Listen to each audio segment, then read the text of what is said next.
मैं यहाँ पर जो कुछ भी आप लोगों को देना चाहती हूँ, मेरा स्वयं का कुछ भी नहीं है। पूज्य गुरु माँ की हम पर असीम कृपा रही, जो उन्हें नहीं मुझे सब कुछ दिया है। यदि आपको जो अच्छा लगे सो उसे ग्रहण कर लेना, और जो अच्छा नहीं लगे तो उसे यहीं पर छोड़ देना। भगवंतो भावेण बंधो भावेण मोक्षो, भावों से ही कर्मों का बंध हुआ करता है और भावों से ही अबंध हुआ करता है। इसलिए अपने भावों को संभाल कर रखना, और भावों से ही मोक्ष का प्रबंध हुआ करता है। जिस तरह से खान से निकला हुआ हीरा स्वर्ण मन से लिप्त रहता है, उसी प्रकार ये हमारी आत्मा निगोष से निकली हुई हमारी आत्मा कर्म रूपी मन से लिप्त रहती है। एको करे निकम्मम एको हिंडति दीहि संसारे, एको जयति मरति तस् फलम भुंजितो एको। आचार्य भगवान कुंदकुंद स्वामी ने अपने महान तार्किक ग्रंथ भाषाणुपेक्षा में लिखा है कि एको करे निकम्मम, यह जीव अकेले ही कर्म को करता है, एको हिंडति दीहि संसारे, और अकेले ही संसार में परिभ्रमण करता है, एको जयति मरति, और यह जीव अकेले ही जन्म लेता है और अकेले ही मरण को प्राप्त होता है। तस् फलम भुंजिते एको, और अपने कर्मों को अकेले ही भोगता है। यह जीव अकेले ही कर्म को स्वयं कर्म का करता है और स्वयं ही कर्मों का भोगता है। मैं कर्म करूं और दूसरा भोगे, दूसरा कर्म करे और मैं भोगूं, यह तो संभव नहीं है। कर्म जैसा ईमानदार तो इस विश्व में कोई है ही नहीं है। वो किसी के साथ पक्षपात नहीं करता है। जो जीव जैसा कर्म करता है उसे वैसा ही फल भोगने को मिलता है। आचार्य भगवान उमा स्वामी महाराज ने तत्वार्थ सूत्र के 6वें अध्याय में बताया है, शुभ पुण्यस्य शुभ पापस्य, शुभ करने से पुण्य कर्म का बंध होता है और अशुभ करने से पाप का बंध होता है। शुभ कर्म पुण्य कर्म का आश्रय है और अशुभ कर्म पाप कर्म का आश्रय है। वर्तमान में हम जैसा भी कर्म करेंगे वैसा ही भविष्य में कार्य रूप में परिणत होगा। बिना कारण के कोई भी कार्य नहीं होता है। किसी कार्य के पीछे कोई ना कोई कारण अवश्य छिपा रहता है। हम जैसा कार्य करेंगे वैसा ही आगे कारण रूप में परिणत होगा। आप देखिए, धोबी के कहने पर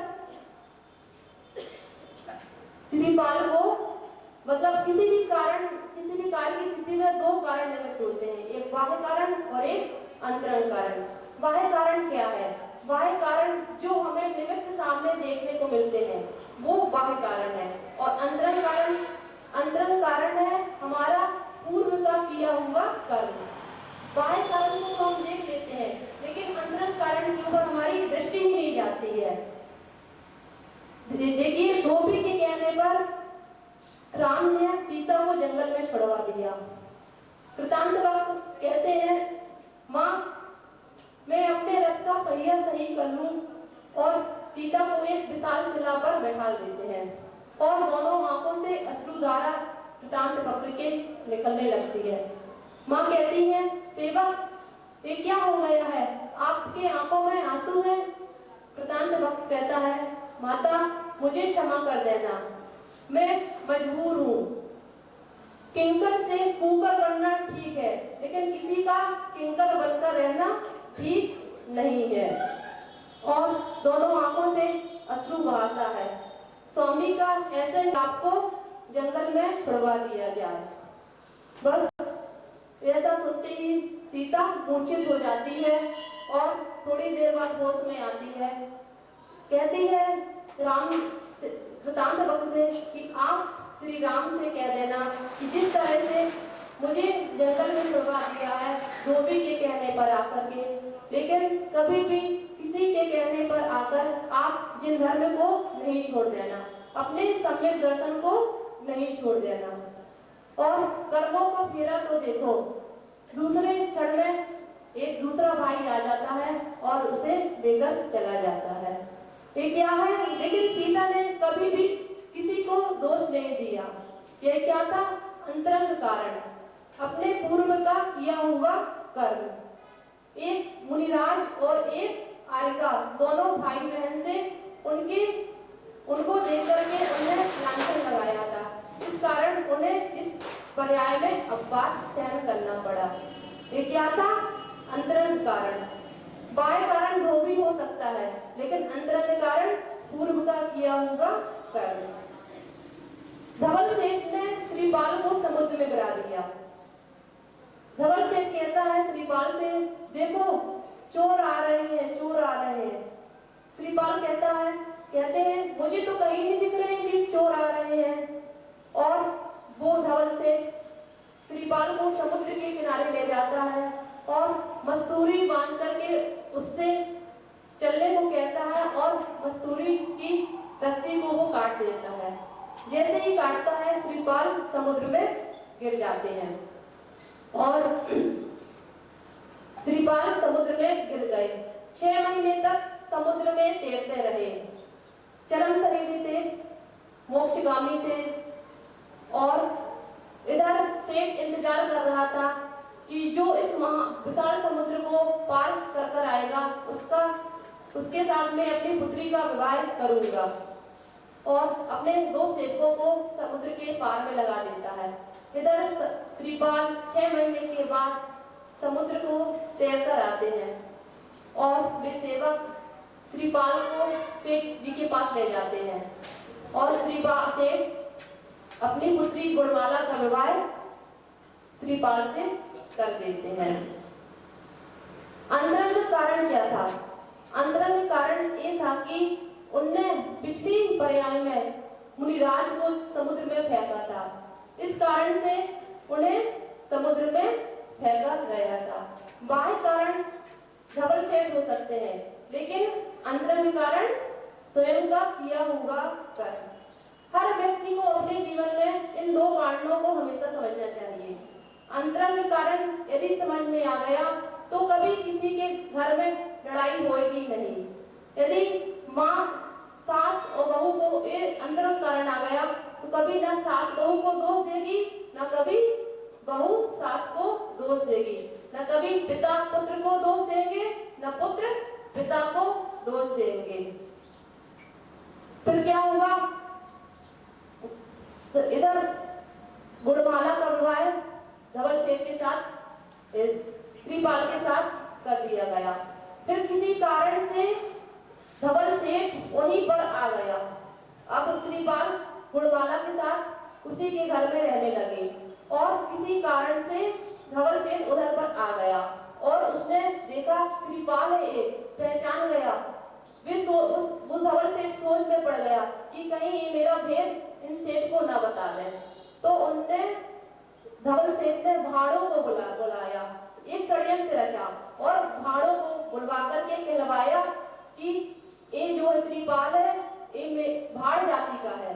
मेरा किसी ने कहा कि मेरा पुत्र है, किसी ने कहा मेरा पिता है, किसी ने कहा मेरा भाई है, किसी ने कहा मेरा भतीजा है।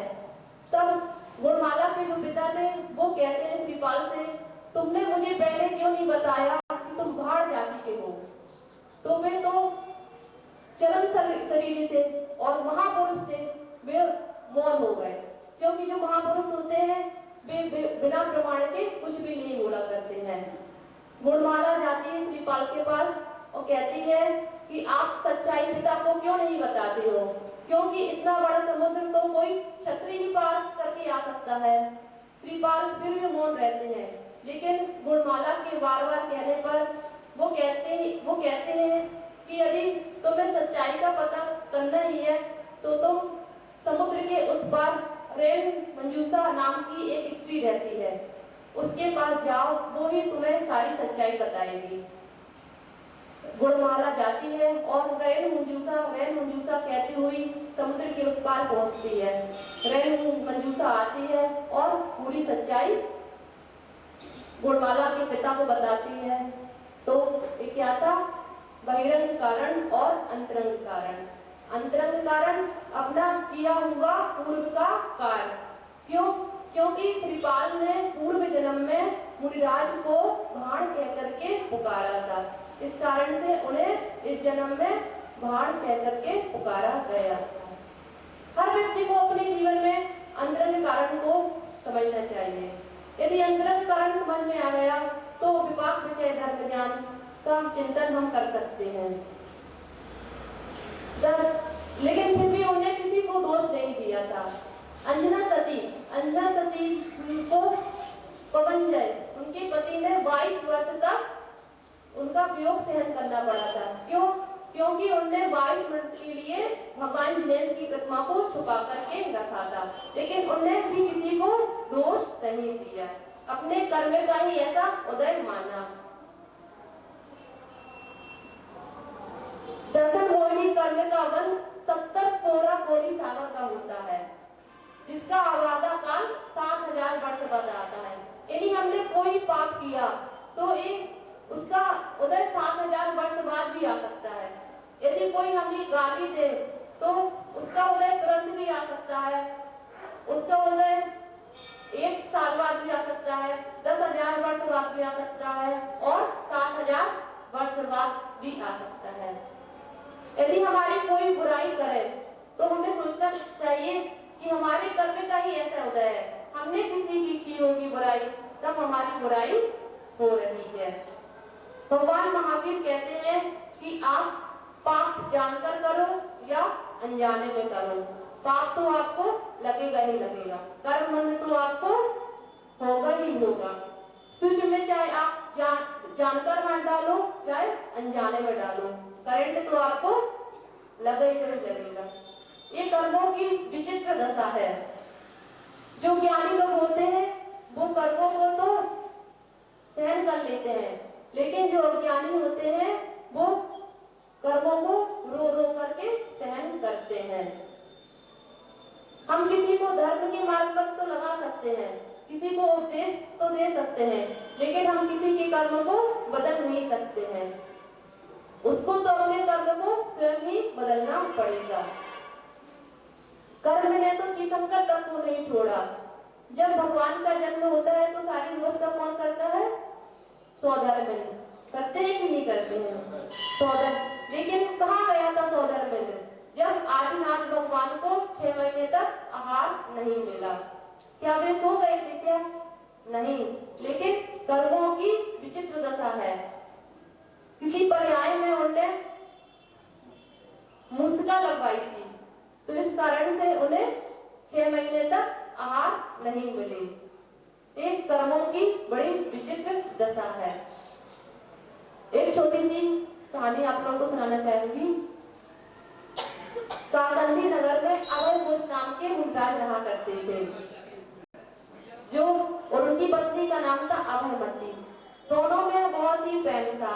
एक मल्हार धीवर जाति का कछुए को ले जा रहा था, उसके चारों पैरों को बांध करके ले जा रहा था।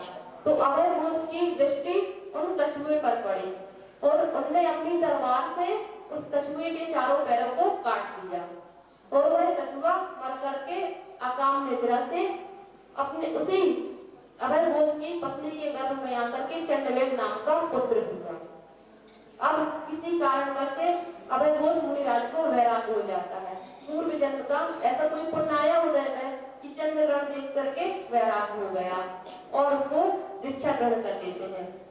इसके बाद क्या होता है, कई दिनों बाद वे अपने नगर में आते हैं, काकंदी नगर में आते हैं और उनका पुत्र भी वहीं पर था।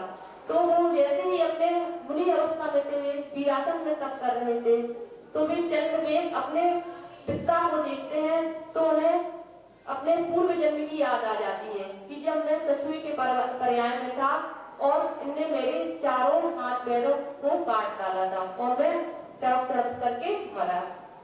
फिर उसने क्या किया, अपनी तलवार निकाली और मुनिराजों के दोनों हाथों को और दोनों पैरों को काट डाला। लेकिन वे मुनिराज तो मेरू के समान दृढ़ बने रहे, अपने आत्मा में लीन रहे और मोक्ष को केवल ज्ञान करके मोक्ष को प्राप्त किया। तो बंधुओं, एक बाहर कारण तो पुत्र हो सकता है, लेकिन अंतरंग कारण पूर्व का किया हुआ कर्म।